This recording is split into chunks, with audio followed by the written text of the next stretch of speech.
പാകിസ്ഥാൻ അതിർത്തിയോട് ചേർന്നുള്ള മേഖലയാണ് പഞ്ചാബിലെ ഫിറോസ്പൂർ. ഇന്നലെ രാത്രി പാകിസ്ഥാൻ നടത്തിയ ഡ്രോൺ ആക്രമണത്തിൽ ഫിറോസ്പൂരിലെ കൈപ്പേമാഖി ഗ്രാമത്തിൽ ഒരു കുടുംബത്തിലെ 3 പേർക്ക് പരിക്കേറ്റു. വീടിന് മുന്നിൽ നിർത്തിയിട്ടിരുന്ന കാർ പൂർണ്ണമായും കത്തിനശിച്ചു. ആക്രമണമുണ്ടായ സ്ഥലത്ത് നിന്ന് വിനീത വിജി തയ്യാറാക്കിയ റിപ്പോർട്ടിലേക്കാണ് ഇനി. ഇന്നലെ രാത്രിയോടുകൂടി പാകിസ്ഥാന്റെ ഡ്രോൺ ആക്രമണമുണ്ടായ പഞ്ചാബിലെ കായ് പേമായ്ക്കി എന്ന ഫിറോസ്പൂരിലെ ഒരു മേഖലയിലാണ് ഞാനിപ്പോൾ നിൽക്കുന്നത്. നമുക്ക് ആ ദൃശ്യങ്ങളിൽ നിന്ന് കാണാൻ കഴിയുന്നുണ്ട്.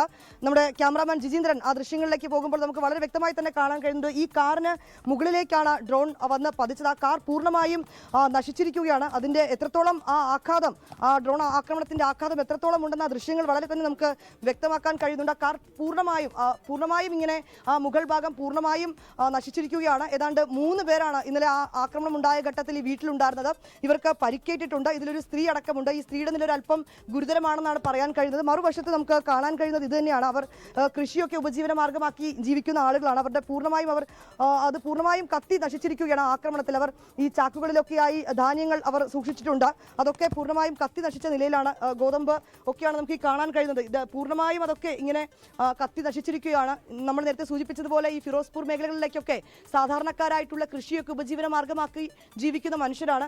അവരുടെ വീട്ടിലെ ഇന്നലത്തെ അവസ്ഥയാണ് നമുക്ക് ഈ കാണാൻ കഴിയുന്നത്. പൂർണ്ണമായും അവർ എത്രയോ കാലം അവർ കഷ്ടപ്പെട്ടുണ്ടാക്കിയതൊക്കെയാണ് ഇങ്ങനെ ഈ നശിച്ച് ഇന്നലെ ഒരൊറ്റ നിമിഷം കൊണ്ട് ആക്രമണത്തിൽ ഇങ്ങനെ തകർന്നു കിടക്കുന്ന ദൃശ്യങ്ങൾ നമുക്ക് കാണാൻ കഴിയുന്നു. ഒപ്പം തന്നെ ആ കാറിൽ നിന്നൊക്കെ ആക്രമണത്തിന്റെ ഭാഗമായി പിന്നീട് അതിൽ നിന്നൊക്കെ തെറിച്ചു വീണ ഭാഗങ്ങൾ ഇവിടെ ഇങ്ങനെ കിടക്കുന്നുണ്ട്. നിലത്തൊക്കെ ഇങ്ങനെ കിടക്കുകയാണ്. മറുവശത്ത് അവരുടെ നാൽക്കാലികളെയൊക്കെ സൂക്ഷിക്കുന്ന ഒരു ഇടമുണ്ട്. അവിടെയും ഈ ആക്രമണത്തിന്റെ ഒരു പ്രത്യാഘാതം ആ മേഖലകളിലും ഉണ്ടായെന്ന് തന്നെയാണ് നമുക്ക് മനസ്സിലാക്കാൻ കഴിയുന്ന. ദൃശ്യങ്ങളിലേക്ക് കൂടി നമുക്ക് പോകുമ്പോൾ വളരെ വ്യക്തമായി തന്നെ നമുക്ക് കാണാൻ കഴിയുന്നുണ്ട്. ഈ മേഖലകളിലാണ് അവരിങ്ങനെ നാൽക്കാലികളൊക്കെ കെട്ടിയിരിക്കുന്നത്. അതിനുള്ളിൽ ഇപ്പോഴും നാൽക്കാലികളുണ്ട്.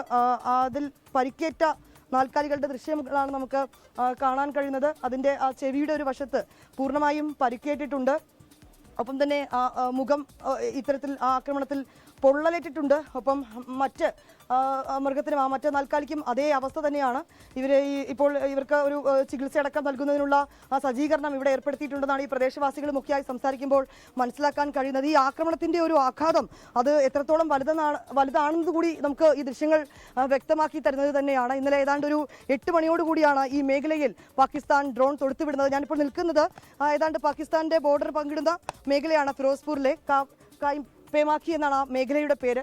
ഇത് അവരുടെ വീടാണ്. ആ വീടിന് മുൻവശത്ത് നിർത്തിയിരുന്ന വാഹനമാണ് ഇന്നലത്തെ ആ ഒരൊറ്റ ആക്രമണത്തിൽ ഇത്തരത്തിലേക്കുള്ളൊരു വലിയ ഒരു ആഘാതത്തിലേക്ക് പോയത്. മറുവശത്ത് നമുക്ക് കാണാൻ കഴിയുന്നത് അവരൊരു പക്ഷേ ഭക്ഷണമൊക്കെ പാകം ചെയ്യാനൊക്കെയായി എടുത്തു വെച്ച സാധനങ്ങളാണ്. ഇന്നലെ രാത്രിയായിരുന്നു അവരുടെ ആഹാര സാധനങ്ങൾ ഒക്കെ ഇങ്ങനെ ഒരു വശത്ത് അവർ ഇങ്ങനെ കിടക്കുകയാണ്. ഇതൊക്കെയാണ് ഇന്നലത്തെ ആക്രമണത്തിൽ തകർന്നു പോയത്. ആ 3 പേരെയും ഇപ്പോൾ ആശുപത്രിയിലേക്ക് മാറ്റിയിരിക്കുകയാണ്. അതിൽ ഒരാളുടെ നില ഗുരുതരമാണെന്നാണ് അറിയാൻ കഴിയുന്നത്. മറ്റു 2 പേരും ഇപ്പോഴും ആശുപത്രിയിൽ തന്നെയാണുള്ളത്. അവരുടെ നിലയിൽ ആശങ്കപ്പെടേണ്ട സാഹചര്യമില്ല എന്ന് അറിയിക്കുന്നുണ്ട്. ആ ഡ്രോൺ ആക്രമണത്തിന്റെ ആഘാതം എത്രത്തോളം വലുതാണ് എന്ന് സൂചിപ്പിക്കുന്നത് തന്നെയാണ് ഇപ്പോൾ നമ്മൾ ഈ കാണുന്ന ദൃശ്യങ്ങൾ. നമുക്കിപ്പോൾ ആ മേഖലയിലുള്ള ആളുകൾ കൂടി നമുക്കൊപ്പം ചേരുന്നുണ്ട്. हाँ जी मैम, रात 9 बजे हुआ है. हाँ जी. 2-3 आदमी इधर ही नहीं, हॉस्पिटल में है. हाँ जी. कैसा है अभी? एक जो औरत है वो ज़्यादा गंभीर है, दूसरों को चोटें आई हैं. हाँ जी जी. वो दूसरे आदमी दूसरे ठीक है, हॉस्पिटल में ही है, नॉर्मल. वो ये पूरा पशु जी, वो ड्रोन आया था ना पाकिस्तान से, उसके धमाके से ये सब कुछ हुआ है जी. गाड़ी का हाँ जी. हाँ जी, गाड़ी के ऊपर आकर गिरा ना. हाँ जी. ये तो टाइम पूरा आदमी बाहर है घर में. जी, खाना खा रहे थे ना. ओके. हाँ जी. ये कल नाइट का इंसिडेंट है.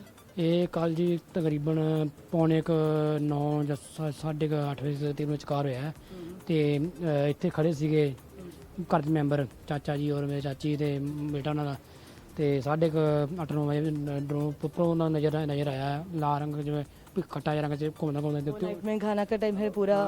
ਖਾਣਾ ਪਕਾ ਲਿਆ ਉਹਨਾਂ ਨੇ. ਮੈਂ ਖਾਣਾ ਸੀ ਤੇ ਇੱਥੇ ਖੜੇ ਸੀਗੇ. ਅਚਾਨਕ ਕਿਤੋਂ ਆ ਡਿੱਗਿਆ ਤੇ ਬਾਅਦ ਬਲਾਸਟ ਹੋਇਆ. ਉਹਨਾਂ ਨੂੰ ਚੱਕਦਮ ਜਿਵੇਂ ਨਿੱਘਾ ਤੇ ਹਨੇਰਾ ਹੋ ਗਿਆ. ਜਿਸ ਬਾਅਦ ਗੱਡੀ ਨੇ ਅੱਗ ਦੀ ਚਪੇਟ ਪਕੜ ਲਈ. ਜਿਵੇਂ ਫੜਨ ਤੋਂ ਬਾਅਦ ਚਾਚੀ ਨੂੰ ਅੱਗ ਜਾਈ ਲੱਗ ਗਈ. आपका रिलेटिव है? ਹਾਂਜੀ. ਤੇ ਉਹ ਬਾਅਦ ਚ ਚਾਚੇ ਨੇ ਜਿਵੇਂ ਆਪਣੀ ਵਾਈਫ ਨੂੰ ਬਚਾਉਣ ਦੀ ਕੋਸ਼ਿਸ਼ ਕੀਤੀ ਤੇ ਮੁੰਡੇ सिचुएशन कैसा है? अभी ठीक है, मुंडा ठीक है और चाचा जी ठीक ने। चाची की थोड़ी हालत सीरियस है, उनकी 80% उनकी सीरियस नाजुक है, वो वहीं बाकी हॉस्पिटल में था। ഈ ആശുപത്രിയിൽ പരിക്കേറ്റ അവരുടെ ബന്ധുവാണ് ഇപ്പോൾ നമ്മളോട് സംസാരിച്ചത്. അതിൽ ആ യുവതിക്ക് ഒരല്പം സീരിയസ് എന്നാണ് അദ്ദേഹം പറയുന്നത്. ബാക്കി രണ്ടുപേർക്കും പരിക്കുകളുണ്ട്. അവർ ആശുപത്രിയിൽ തന്നെയാണുള്ളത്. പക്ഷേ അവരുടെ ആരോഗ്യനിലയിൽ ആശങ്കപ്പെടേണ്ട സാഹചര്യമില്ല. ഇന്നലെ രാത്രിയാണ് ഈ ആക്രമണം ഉണ്ടാവുന്നത്. ഭക്ഷണം കഴിക്കുന്നതിനും മറ്റുമൊക്കെ അവർ പുറത്തേക്ക് ഇറങ്ങിയതാണ്. ആ സമയത്താണ് ഈ ഡ്രോൺ ആക്രമണം ഉണ്ടാവുകയും ആ ഡ്രോൺ കാറിലേക്ക് പതിക്കുകയും ചെയ്യുന്നത്. എത്രത്തോളം വലുതാണ് ആക്രമണത്തിന്റെ ആഘാതമെന്ന് നമുക്ക് ഈ ദൃശ്യങ്ങളിൽ നിന്ന് തന്നെ വളരെ വ്യക്തമാണ്. ഫിറോസ്പൂരിൽ നിന്ന് ക്യാമറാമാൻ ജിജീന്ദ്രനൊപ്പം വിനീത VG 24.